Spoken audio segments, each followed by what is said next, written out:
Hi friends, ఈరోజు మేమైతే బరేలీ నుండి వారణాసికి వెళ్తున్నాము. చాలా డేస్ నుండి వెళ్ళాలి అనుకుంటున్నాము, కానీ ఇప్పటికీ కుదిరింది వెళ్ళటం. ఇప్పుడైతే మా ఫ్యామిలీ మెంబర్స్ వారణాసికి వస్తున్నారు. వాళ్ళతో పాటు మాకు దర్శనం అవుతుందని 2 days లీవ్ పెట్టుకొని వెళ్తున్నాము. బరేలీ నుండి ట్రైన్ టైమింగ్ అయితే 7:40కి. మేము 7కి స్టార్ట్ అయ్యి 20 minutesలో రీచ్ అయ్యాము. ట్రైన్ అయితే 20 minutes లేట్ అయింది. 8 అయిపోయింది వచ్చేసరికి. ఫైనల్గా నైట్ ఎక్కితే మార్నింగ్కి వారణాసికి రీచ్ అయ్యాము. ఎలా వెళ్ళాలి?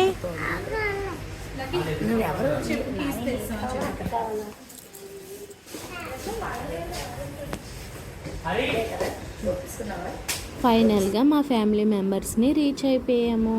మేము స్టార్ట్ అయినప్పటి నుండి బరేలీ నుండి వారణాసి వరకు ఫుల్ వర్షం ఉంది. ఆ రోజైతే మేము దిగటం వర్షంలోనే దిగాము. స్టేషన్ నుండి ఆటోలో అయితే మా వాళ్ళు ఉన్న రూమ్కి చేరుకున్నాము. ఇంకా అక్కడైతే ఫ్రెష్ అయ్యి మేమైతే టెంపుల్స్ చూడటానికి స్టార్ట్ అయ్యాము.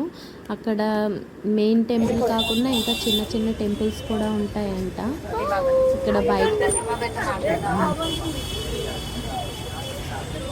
ఇక్కడ చూడండి, మా హరిని చూడమని తెలుస్తుంది. మా తనుషని చూపిస్తున్నాడు. తనకి వీడియో తీస్తే ఇష్టం ఉండదంట.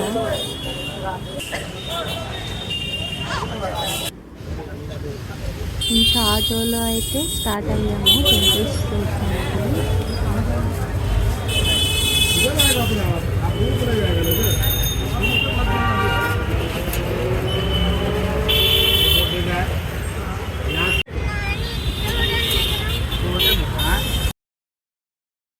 మేము మొత్తం 9 members. సో ఒక ఆటో సరిపోదని 2 ఆటోలు అయితే తీసుకున్నాము.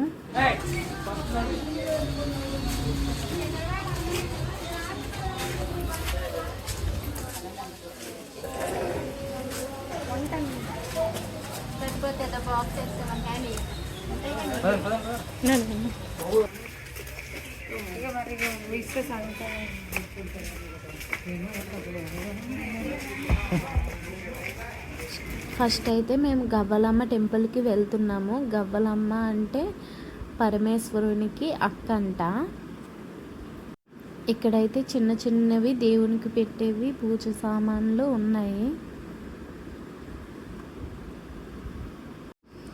ఇక్కడ చిన్న చిన్న విగ్రహాలు, చిన్ని గవ్వలు, ఇంకా పూసల దండలు, దిష్టికి పెట్టుకునేవి ఇలా.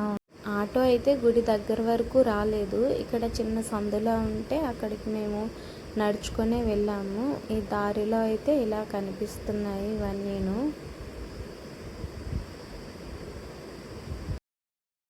ఇంక ఇలా స్ట్రైట్గా నడుచుకొని వెళ్ళిపోతే గుడి వచ్చేస్తుంది.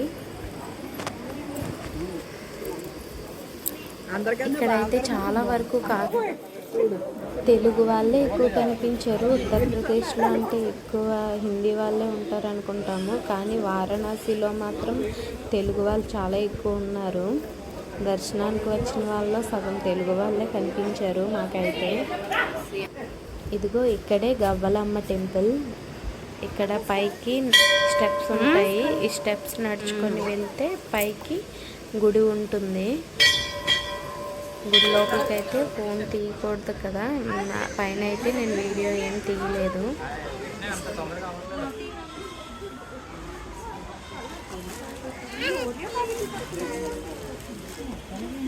ఇక్కడ దర్శనం అయిన తర్వాత ఒక గవ్వ అయితే ఇస్తున్నారు అక్కడ అమ్మవారి దగ్గర.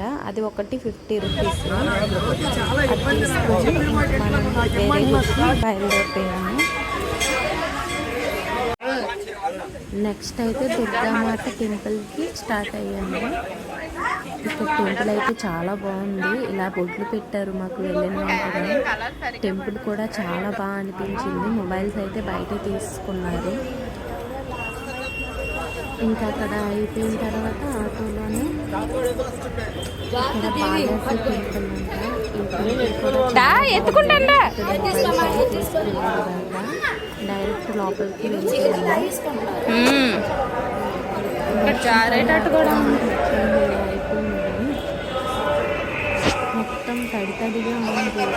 లోపలైతే నీట్గా ఉంది.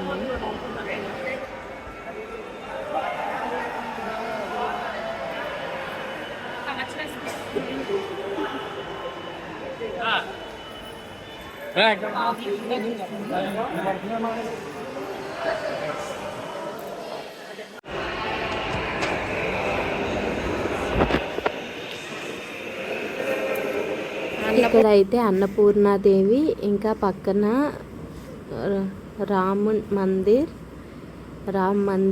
ఇంకా ఆ పక్కన హనుమాన్, ఇవి 3 ఉన్నాయి ఈ గుడిలో అయితే.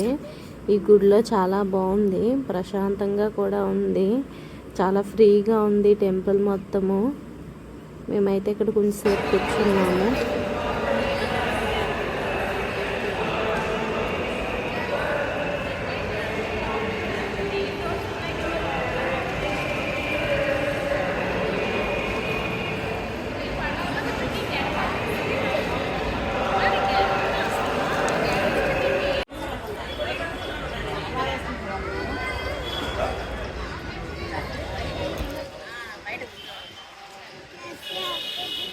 ఈ టెంపుల్ బయట కూడా చాలా బాగుంది, ఈ గార్డెన్ అవిను. ఇక్కడ 2 ఫొటోస్ తీసుకొని నెక్స్ట్ టెంపుల్కి అయితే స్టార్ట్ అయిపోయాము. నెక్స్ట్ ఇక్కడైతే హనుమాన్ టెంపుల్కి వెళ్ళే దారిలో అయితే ఇలా పూల దండలు, చిన్ని జిల్లేడి దండలు, ఇలా అన్నీ ఉన్నాయి. దేవుడికి పెట్టేవి పొట్టలతో అమ్ముతున్నారు. మేమైతే ఒకటి తీసుకున్నాము. హనుమాన్ టెంపుల్ కొంచెం నడిచి వెళ్ళాలి, కొంచెం లాంగ్ అనిపించింది ఈ టెంపుల్ మాత్రం. మొబైల్స్ అవి ఇక్కడే తీసుకున్నారు, వెళ్ళి దర్శనం చేసుకొని వచ్చేసాము. అక్కడే ఒక బావిలో వాటర్ కూడా ఇస్తుంటారు, ఆ వాటర్ తాగితే మంచిదంట. వెళ్ళినప్పుడు తప్పకుండా తాగండి. నెక్స్ట్ ఈ temple Balaji temple.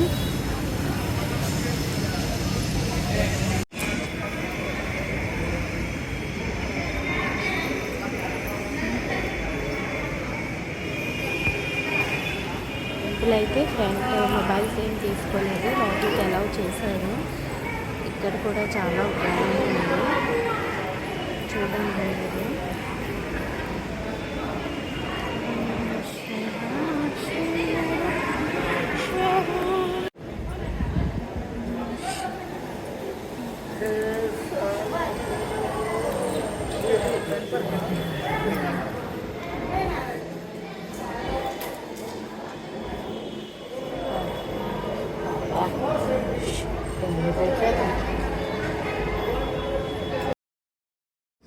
Balaji temple అంటే వెంకటేశ్వర స్వామి టెంపుల్.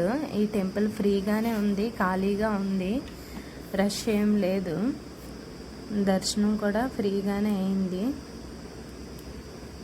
ఖాళీ ఉండటం వల్ల.